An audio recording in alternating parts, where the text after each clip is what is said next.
On this Monday night, a painful anniversary. Marking 1 year since the revelation of hundreds of suspected unmarked graves near BC Residential School. We honor the children who suffered, the lives gone unfulfilled. The day's significance to survivors and the hope future generations can heal. Thousands of Ontarians powerless. The tough task ahead for hydro crews and how long it will take to fix. The first Russian soldier sentenced for war crimes in Ukraine as another major company drops out of Russia forever. And moving the needle. The vaccine absolutely outweighs the risk. Inching closer to inoculating kids under 5 against COVID. Global National with Donna Friesen. Reporting tonight, Colleen Christie. Good evening. Thanks for joining us. It was 1 year ago today that Tk'emlúps Secwépemc First Nation in BC confirmed 215 unmarked presumed graves at the site of a former residential school. From sunrise to sunset today, members of the community and those visiting from across the province and the country are honoring the children who never returned home. Our Neetu Garcha is at the ceremonies in Kamloops today and joins us now. Neetu. Well, Colleen, you can hear the drumming behind me. There have been public speeches, song and dance since 9 o'clock this morning here at the Powwow Arbor, the same grounds that this community came to grieve in a year ago, and the same venue that Cookpee or Chief Rosanne Casimir hoped to welcome Pope Francis to during his visit to Canada for reconciliation this summer. She expressed her disappointment here today that the Pontiff's summer schedule does not include a stop here in what's known as ground zero of Canada's reckoning around residential schools, but she said as hundreds of survivors and community members, politicians of all levels of government and Canada's Governor General gather here, it is certainly a reminder that there is much more work to do, and it won't take away from the significance and meaning of this event. The sounds of the songs institutions like the former Kamloops Indian Residential School tried to eradicate are being heard more loudly a year after the announcement that changed the country's understanding of its own history, say community members here. This has been a very dark chapter in our history, and we need to rebuild our relationships at every single level. It shouldn't have taken that long, but finally people know. And knowing has transformed this community. After a year spent grieving and processing, hundreds gathering at the sacred Powwow Arbor to honor the children whose lives were taken after being forced into the Kamloops Indian Residential School. Because I knew how to read, they had me, reading the Bible to everybody in the church. And I was probably maybe about 9. 3 generations of Colleen Jacob's family were sent here. She says the relentless assimilation demanded by the institution tore her family apart. My brother and I were separated. I also remember always having to line up, and maybe that's why I don't like lineups. For her, this day is about healing and having hope for younger generations. It is a new time, and I think it's time for us to start building up our young people, but they also need to know the truth. What they went through trickled down to me. For 19-year-old Shelby Sims, the impact is through Indigenous child welfare, what many call the modern-day residential school system. I just want to be with my culture. I want to connect with my people. She suffers from fetal alcohol syndrome like her mother, who was deemed unfit to care for her. So Sims was raised by her grandparents from birth and says because of their own traumas, they denied her access to her Indigenous heritage. I cannot sing, I cannot drum, I cannot dance, but I will stand, and I will be there, and I'll be present for them. An example of how impacts of the systemic erasure of Indigenous culture continues today during an event meant to foster hope for a better future.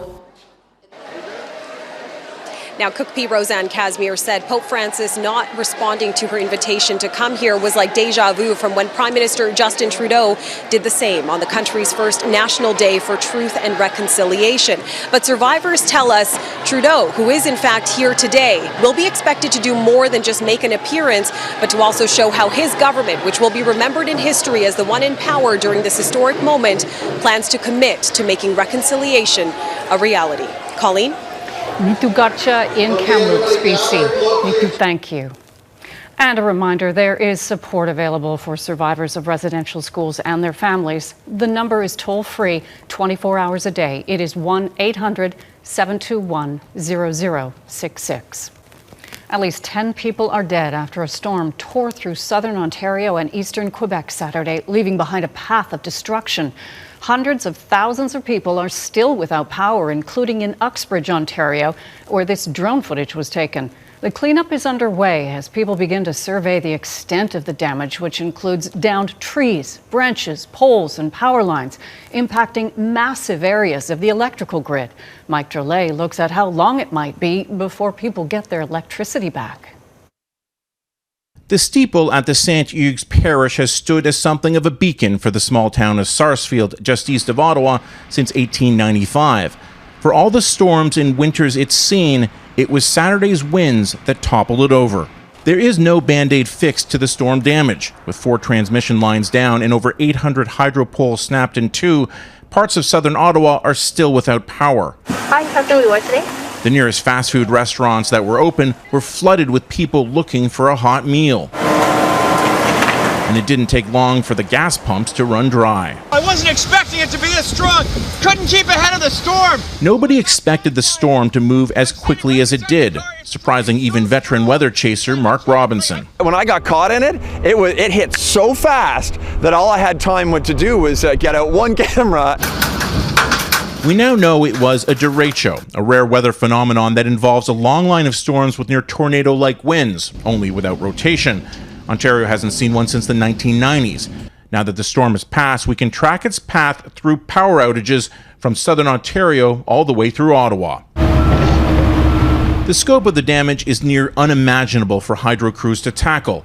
Premier Doug Ford toured the community of Uxbridge, which might not get power fully restored for a week. This is one once-in-a-lifetime storm like this that came through Ontario. The Northern Tornado Project from Western University is still analyzing the damage, but it has yet to confirm any official twisters touched down. Whatever their conclusions, what matters most to residents is untangling the mess the storm created. My lawyer's here helping me. My nephew came from Halifax to help me. Considering the damage, they may have to stay a while. Mike Drolet, Global News, Toronto. It's less a problem here in Canada, but south of the border, American families are in crisis as the U.S. struggles with a serious shortage of infant food. The situation now so dire, the U.S. military has begun airlifting supplies of baby formula from Europe. And as Jackson Prosco reports, dozens of babies have been hospitalized as parents struggle to find them proper nutrition. Relief landed in Indianapolis as the first plane load of precious cargo arrived from Europe.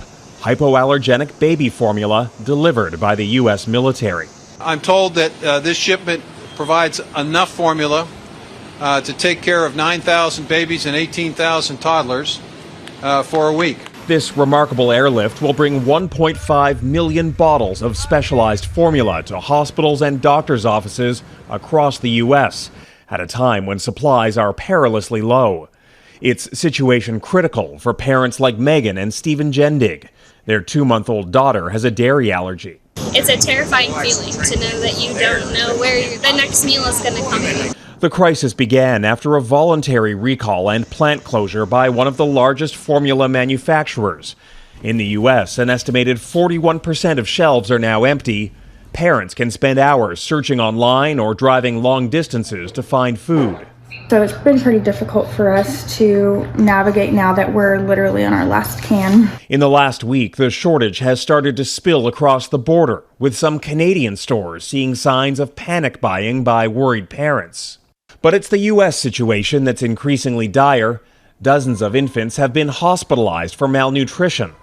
Parents like Candace Hendricks have to rely on samples from their pediatrician for 3-month-old Kason. My worst fear is that when I call to schedule a pickup for samples that they will say,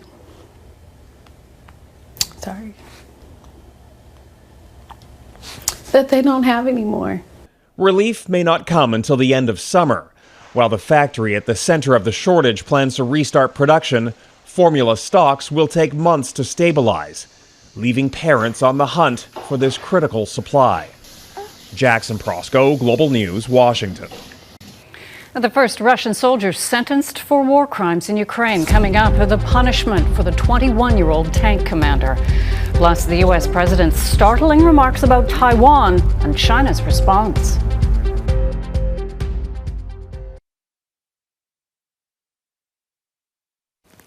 U.S. President Joe Biden made a startling vow during a visit to Japan this week. Despite his country's long-standing ambiguity over Taiwan, he warned his military would intervene should China ever try to invade it.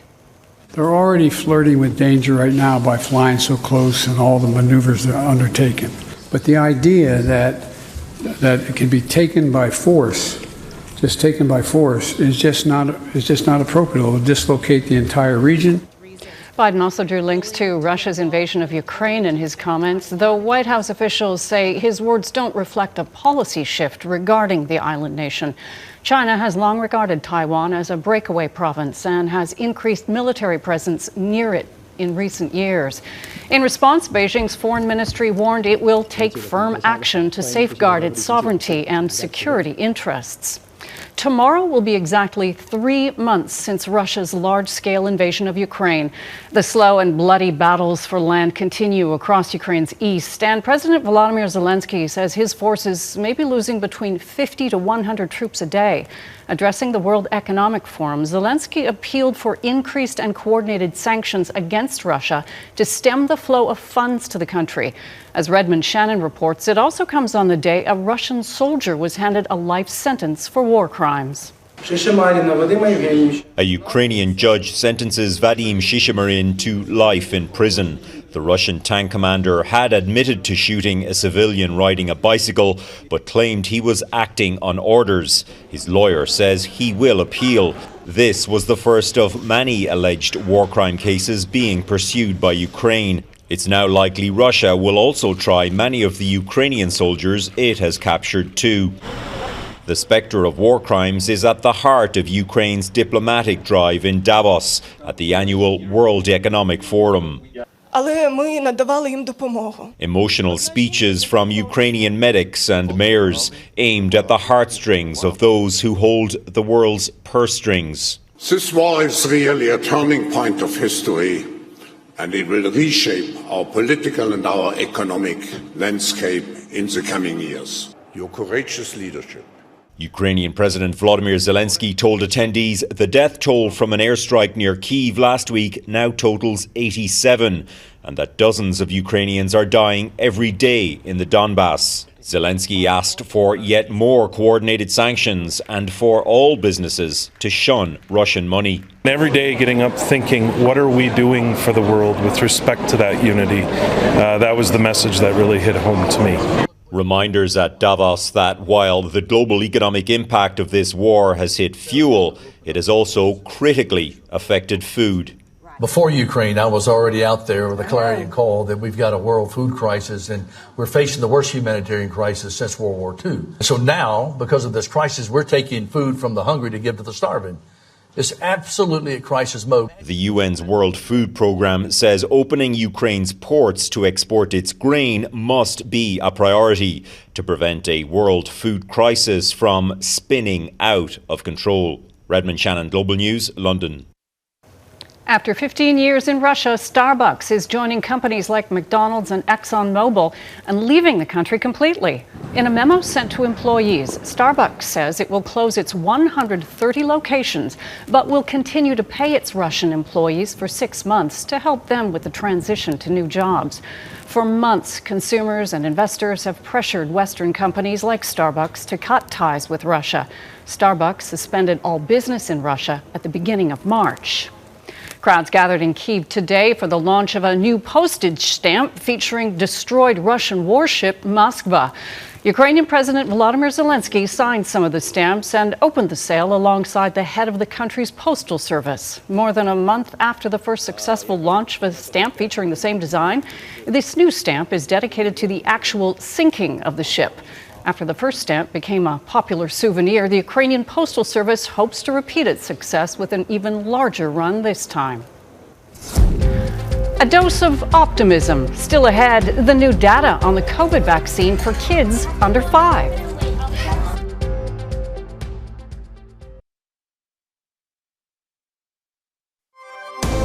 You're watching Global National.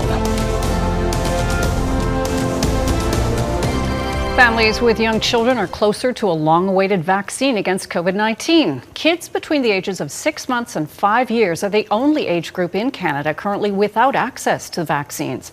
But that could change shortly based on promising test results by Pfizer. Ross Lord reports. For the most part, the very young have been spared the devastating effects of COVID-19, but there are tragic exceptions.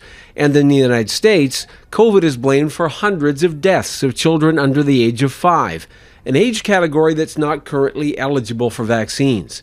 That's likely to change very soon, based on clinical trials by the pharmaceutical giant Pfizer, which included 3 doses administered to almost 1,700 recipients over several months.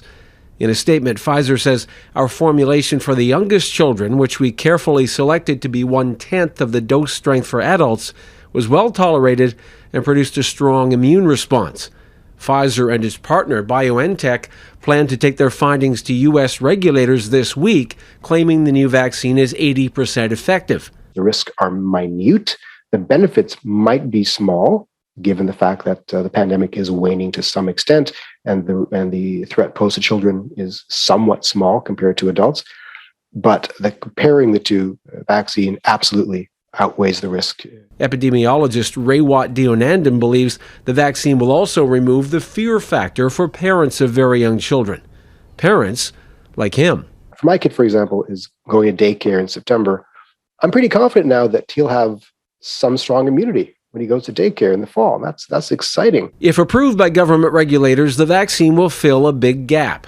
Out of 85 million doses administered in Canada, vaccination coverage is highest in adults aged 60 and older at almost 94% fully vaccinated. Canadians between 12 and 60 are also well protected in the mid to high 80s. There's a big drop to 42% for younger children. The under 5 category is virtually empty, with no approved vaccine more than 2 years after the pandemic started. Regulatory approval could come within days, adding to Pfizer's nearly $37 billion in COVID vaccine sales and adding another layer of safety as the pandemic drags on. Ross Lord, Global News. The World Health Organization says it expects to find more monkeypox cases as it expands surveillance in countries where the disease isn't typically found. But experts stress the cases identified so far have not been severe. And the thing I just want to say here is that this is a containable situation, particularly in the countries like where we are seeing these outbreaks that are happening across Europe, in North America as well.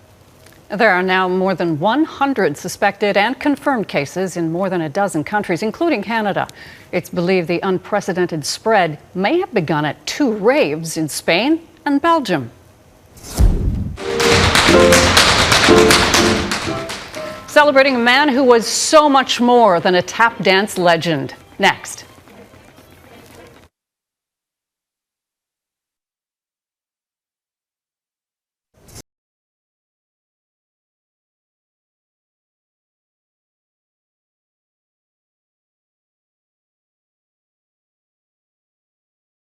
The 1969 Fender Mustang electric guitar Nirvana frontman Kirk Cobain played in this 1991 music video has just been auctioned off. Billionaire Jim Irsay, who owns the Indianapolis Colts, bought the guitar for a staggering $4.5 million. It was expected to fetch only $600,000. Cobain's family is donating part of the proceeds to mental health initiatives. Ahead of National Tap Dance Day on Wednesday, some talented young dancers in Calgary are stepping up to salute a legend. On May 25th, 1878, tap dance great Bill Bojangles Robinson was born. As Gil Tucker shows us, the students are celebrating Robinson's legacy of promoting civil rights and the dance style they love. Tapping into something they can't get enough of. It's like a musical instrument, but like with your feet. So it's like a whole different way of making sound and making rhythms, which that's why I really like it. Excited. We're getting ready for a big show this weekend. It's been a while since the last one. It was February 2020. It was an amazing show, but then COVID made us stop. Polishing up their versions of a couple of classics. The Shim Sham Shimmy. So that's the national anthem of tap, and people all over the world know it. Part of a group of 80 performers hitting a Calgary stage to mark International Tap Dance Day, honoring the birthday of a legend. Bilbo Jangles Robinson. He was not only like an amazing tap dance artist, but he was also a civil rights activist and broke a lot of racial and social barriers. He's definitely a huge inspiration, I think, to every tap dancer. It's very important for us to remember him and acknowledge his work and fight for everyone to have equal rights. 1, 2, 1, 2, 3, 4. Stepping up to work on that and to celebrate. The joy that tap dance brings to people's lives. People can come to the National Music Center where we are doing pop-up performances. And all of a sudden there'll be a tap dance piece, a body percussion piece, a movement piece, live musicians playing, improvisation, tap battles going on. But overall, it's just a gathering to celebrate this art form and this legacy. Bill Tucker, Global News. And that is Global National for this Monday night. I'm Colleen Christie. We leave you tonight with more of today's ceremonies in Kamloops, BC, where members of the Tk'emlúps, Secwépemc and other First Nations gathered to honor the children lost to the Kamloops residential school. On this, the first anniversary, hundreds of suspected graves were revealed there. Thanks for watching, and good night.